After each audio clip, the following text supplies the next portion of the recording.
yan? Ayusin mo yung gamit mo dito. Sandali, may ginagawa ako.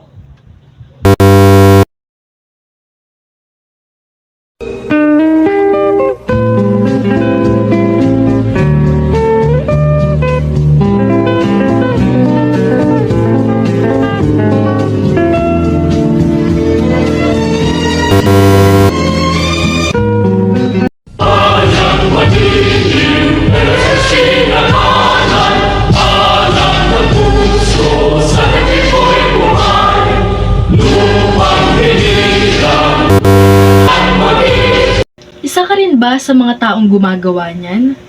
Sa karaniwang panahon, maraming katangian ng hindi magagandang gawi ang nagagawa natin sa di malaman na dahilan.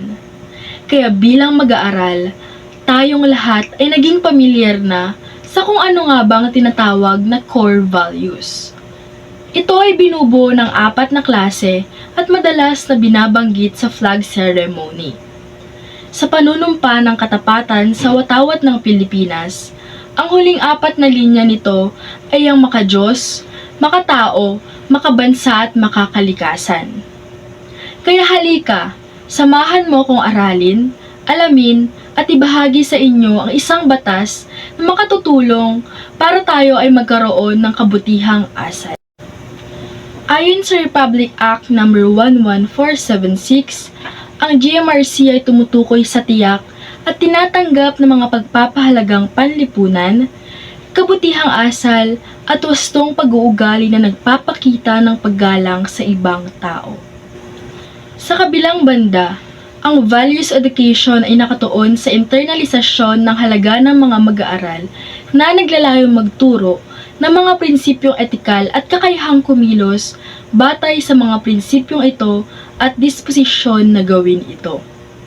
Sa ilalim ng batas, pinalitan ng GMRC ang edukasyon sa pagpapakatao o mas kilala sa tawag na ESP para sa unang baitang hanggang baitang 6. Habang values education naman ay tinuturo sa baitang 7 hanggang baitang 10.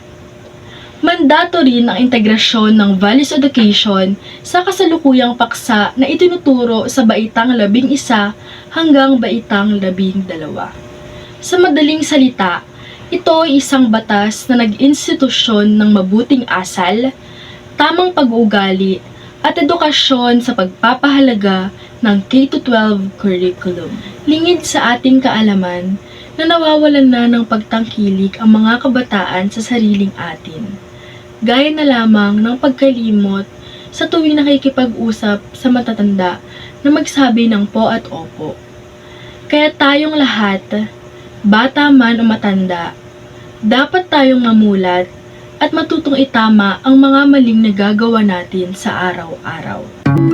May mga bagay tayong dapat gawin, ngunit nakakalimutan natin. Katulad na lamang ng pagbabasa ng Biblia, pamamahagi ng anumang inumin o pagkain sa ibang tao,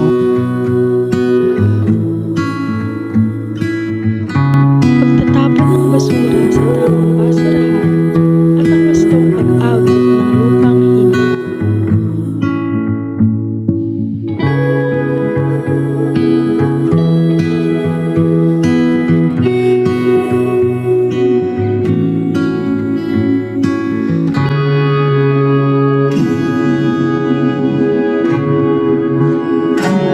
Sa panatag at matatag na bansa, kabataan ang pag-asa ng bayan.